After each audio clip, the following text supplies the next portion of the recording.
Hello, Westland. Thank you for joining us on the last episode of our Black History Month series on WLND TV.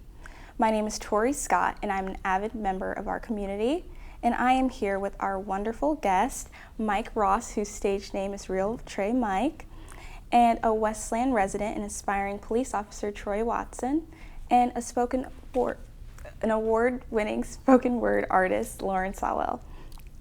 Our conversation will focus on translating the Black experience into the just and equitable future envisioned by civil rights icon, Dr. Martin Luther King Jr. Yes. Mike, let's begin with you. Do you think that social media and AI are playing a positive role in effectively conveying the importance of Black history? As far as AI goes, from my understanding of it, I believe it's a tool. So it's more of like an input-output ratio thing. So like AI is pretty much based on the information that is given. So if I was to ask a question about Black history, I think that it has a pretty good depiction of what Black history is, but because all of the information that it receives is from humans, some of it can be flawed. And the same thing with social media. My perspective of that now is full of like more opinions, more of people talking about their perspectives. I think that we should really go back to physical books, to really go back in the stuff that we study in school, to look at some of the great things that people that are staples in Black history fought for, and really use that foundation to push the envelope forward to get the message out person to person versus more of like a digital connection, if you will. Okay. And Lauren, as an award-winning spoken word artist and a 13-year survivor of sex trafficking, what positive changes do you wish to see in society? And do you feel that society is treating Black girls like you fairly? I really do believe that there needs to be more awareness, and it's sad to say that we still are in the arena that everyone wants to get on the bandwagon for human trafficking awareness, but to really understand what human trafficking is and how to really support, it's to really support a survivor. There are a lot of organizations for victims in sex trafficking. There are a lot of organizations for prevention and intervention. What there is not is organizations and programs for survivors. So I find that it's really hard because until I actually spoke up and created my own voice, there was nothing that looked like me, sounded like me, and there was no support in the community. However, I do believe that the world is moving towards more prevention and more awareness by allowing survivors a seat at the table. And within that, I do believe that it really is helping girls like me and even boys, because it's not just about girls. You know, sex trafficking is women, men, boys, girls, any age. So I do believe that the more that we can actually sit at a round table and go, this is happening in our neighborhood, and we're number 5 in the nation right now, the more that we can get away and a breakthrough. Yes, I believe that. Troy, since you're planning on pursuing a degree in criminal justice and aim to be a police officer, I'm sure you know the troubled history between the Black community and police departments across this country. Are you hoping to build bridges of understanding?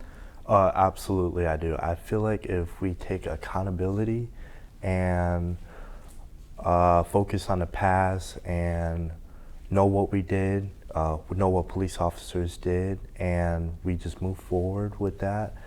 And I want to build a bridge as a police officer, not to somebody just to call 911 if you're in trouble, but to feel like I'm someone comfortable to go to talk to. And I feel like if I can be an example of that, that many other police officers can be an example of that. And any of you can respond to my question. What do you believe are the best ways to better connect with people of our generation to enhance their understanding of Black history and culture? I think that we really can educate ourselves about the mission statements that most of the pioneers, especially from the late 1900s, pushed for when it comes to equal rights. I think that we have a lot of opportunity now at our fingertips that a lot of people, well, like Dr. King, he was really gritty about making the United States equal for everybody. And I think that it's our time to push the envelope forward and really take what they did and build up off of it. And the only way we can do so is understanding what exactly that they fought for that sometimes we could probably take for granted. That's interesting. Well, in your opinion, what do older generations misunderstand the most about young people like us?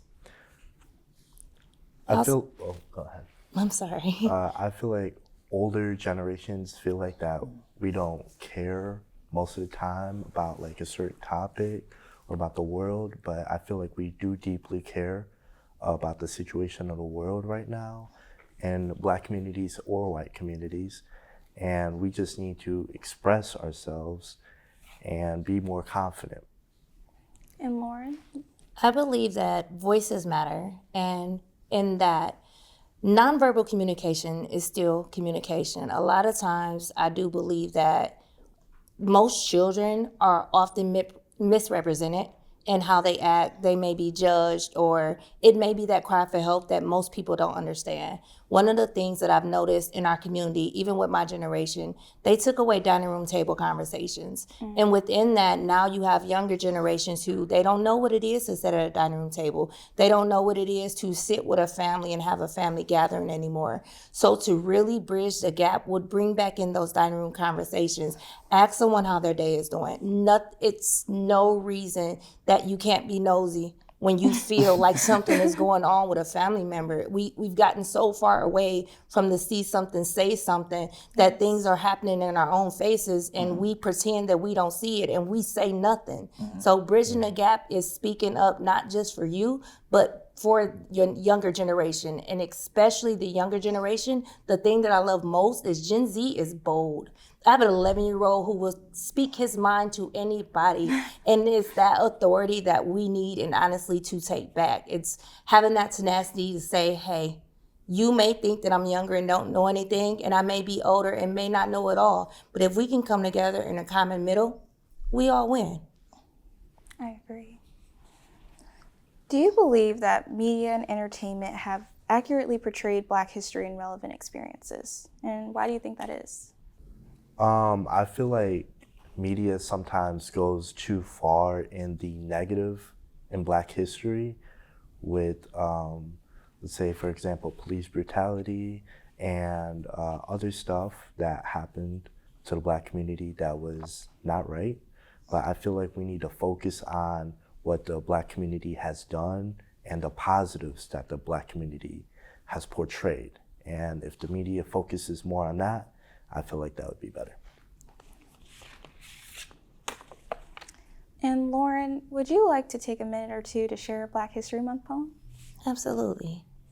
Yes, so I do a style called extemporaneous poetry, where you give me 3 random words and I create a masterpiece. So would you like to give me 3 random words? Sure. Rock me down. Okay, let's see. How about forgiveness, joy, and prosperity? Ooh, okay. Forgiveness, joy, and prosperity. I met a nation begging on their knees to be free. This nation was something that I needed to see. This nation was one of BIPOC people who were free. But you see, I live in a nation where we may not always see with our eyes that prosperity only lies beneath the lies that tell the real lies. When you realize and your real eyes are the lies of the world, then you understand what a real tear. I live in a nation where the seed was dropped from blood, sweat, and tears from the soil of the land of our ancestors that they paved. It was the world that they gave, in this world that they knew that if joy was to be the morning star, they'll follow the northern star all the way to free. I live in a nation where free means if you have a voice to sing, then you shall ever sing a liberty and freedom. I live in a nation where now I understand that if I stand today, and I fall tomorrow, I got enough standing on my back that when I fall, I got enough backs of my back from reality, back from the past that saved me, back to a place that we call a nation. So I'll stand on prosperity and joy. I'll stand on a nation that held me high. I'll stand when my feet are shaking. I'll stand stumbling and all, but I'll stand because I know that I'll stand tall, I'll stand Black, and I'll stand free. That was beautiful. Thank you. Thank you, Lauren. Well, lastly, guys, is there anything each of you would like to contribute? To my generation, and then I have a couple younger brothers to their generation. Um, Take time, learn about why History Month is a thing. I do believe that this is the time to be bold, be creative. It's the generation of expression. So I think that phones really showed us that everyone has something to say. But I do believe with the opportunities and privileges we have of spreading word or the word or whatever we feel is on our mind, I feel like we should be educated, be bold into pushing positive narratives, and also creating our own culture. Because one thing I respect about Dr. King is that he created a culture around his time that will live on forever. And I think it's the time that we have somebody bold to step up and push the envelope, even if no one gets it at first, just for the betterment of everybody and more opportunities globally. Well, I love those responses. Thank you very much for being here to talk about something so important to our society and culture. These conversations need to be had to evaluate the progress that we have made and collectively imagine a future that offers opportunities for everyone. I hope you all enjoy the rest of your 2026 and have a good Black History Month.